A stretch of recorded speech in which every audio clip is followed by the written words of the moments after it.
তারতিলুল কোরআন international মাদ্রাসার সমস্ত গার্জিয়ানদের এবং তারতিলুল কোরআন বালিকা মাদ্রাসার সমস্ত গার্জিয়ানদের দৃষ্টি আকর্ষণ করছি, যেহেতু আমরা সময়ের এই পর্যায়ে ছাত্রছাত্রীদের জন্য 2 ঈদের ছুটি এবং প্রথম শ্রেণী পরীক্ষা উপলক্ষে ছুটি, দ্বিতীয় শ্রেণী পরীক্ষা উপলক্ষে ছুটি এবং ছেলে মেয়েদের যাতে করে মাসে একবার বাসায় যাওয়া হয়, সেই দৃষ্টিকোণ থেকে আমরা প্রায় 2 দিন মাসিক ছুটির ব্যবস্থা করেছি। সর্বোপরি আমাদের এই উভয় শাখার নীতিমালা হচ্ছে প্রতিষ্ঠান চলাকালীন কোনো ছুটি হবে না। এটা হচ্ছে আপনাদের ছেলে মেয়েদের পড়ালেখার উন্নতি অগ্রগতির স্বার্থেই। এটা প্রাতিষ্ঠানিক স্বার্থের চাইতে আপনাদের ছেলে মেয়েদের স্বার্থটাকে আমরা প্রাধান্য দিচ্ছি। এরপর আমরা মানুষ যদি ইমার্জেন্সি কখনো কোনো ছুটি পড়ে, যেমন আপনার সন্তানকে ডাক্তার দেখাবেন, কিংবা ইমার্জেন্সি বলতে আমরা আরেকটা বুঝি যে পিতামাতার ছাত্রছাত্রীদের আব্বা আম্মাদের একদম কাছাকাছির কোনো আত্মীয় স্বজন মারা গেল, হায়াত নাই, চলে গেছে, দাদা দাদি নানা নানি একেবারে রিলেটিভ কাছে, সেই ক্ষেত্রে আপনি জানান ছুটি নেন। কিন্তু অগ্রিম একদিন আগে দরখাস্ত দেওয়া ছাড়া যদি আপনি এসে ছুটি চান, সেই ক্ষেত্রে আমরা আপনাকে ছুটি দিতে বাধ্য নই। যেহেতু প্রতিষ্ঠানকে রুলসের উপর চলার সহযোগিতা করে, এটা আমি মনে করি জরুরি।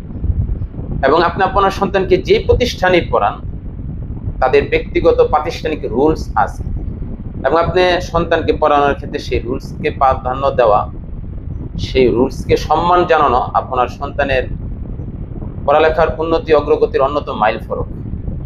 এরপরে আমার একটা পরামর্শ, যে কোনো প্রতিষ্ঠান আপনি পড়ান, সারা বাংলাদেশের সন্তানেরা 2-1টা প্রতিষ্ঠানে পড়ে না।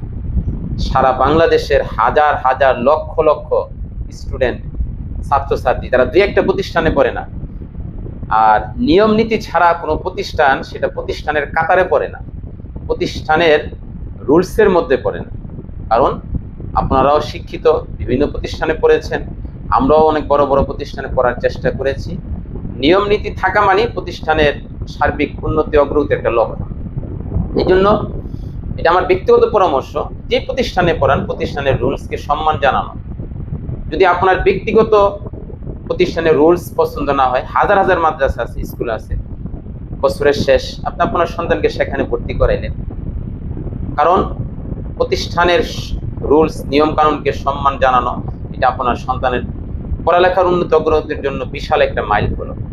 এই জন্য আমরা আমাদের জায়গা থেকে আমাদের অফিস বাদ ফজর থেকে রাত 10টা পর্যন্ত খোলা, অফিসের 2টা নাম্বার খোলা। আর আমি আগেও বলেছি যে সময়ের এই পর্যায়ে মোবাইলে অতিরিক্ত কথা হওয়ার কারণে আমার 3টা বাটন মোবাইলের 2টা মোবাইল আমি ইতিমধ্যেই অফ করেছি, এবং সেটাও আমি পর্যায়ক্রমে অফ করে দিব। ব্যক্তিগতভাবে মোবাইলে অতিরিক্ত কথাটাকে আমার চরম বিরক্তের কারণ। এটাকে আপনারা ব্যাখ্যায় না যে এটাকে আপনারা বিভিন্ন ব্যাখ্যায় না যে সুতরাং একটা মানুষ কত আর মোবাইলে কথা বলতে পারে। আপনি যদি অতিরিক্ত কথা বলেন সেটা আপনার জন্য ক্ষতিকর। আল্লাহ আমাদেরকে এই বিষয়টা সহজে বোঝার, অনুধাবন করার তৌফিক দান করুক, এবং আল্লাহ আমাদেরকেও আপনাদের প্রতি আন্তরিক এবং সর্বাবস্থায়, যেহেতু আমরা প্রাতিষ্ঠানিকভাবে সম্পৃক্ত, ছাত্রছাত্রী, শিক্ষক শিক্ষিকা, পরিচালক সহপরিচালক এবং আপনার যারা অভিভাবক রয়েছে, আমরা প্রাতিষ্ঠানিক শিক্ষার ক্ষেত্রে একটা পরিবারের অন্তর্ভুক্ত। সুতরাং আপনাদের দাবিও আমরা দেখব, আর আপনার রুলসকে মানার চেষ্টা করেন। আল্লাহ আপনাদের সন্তানদেরকে শুধু দুনিয়াতে না, পরকাল সহ উভয় জগৎ আল্লাহ সফলতা দান করুক। আপনাদের সন্তানেরা যেন যুগ শ্রেষ্ঠ হাফেজ, হাফেজা, আলেম, আলেমা হইতে পারে, সেই প্রত্যাশা এবং সেই দোয়া আমাদের পক্ষ থেকে থাকবে। আল্লাহ আমাদেরকে আমল করার তৌফিক দান করুক। আমিন।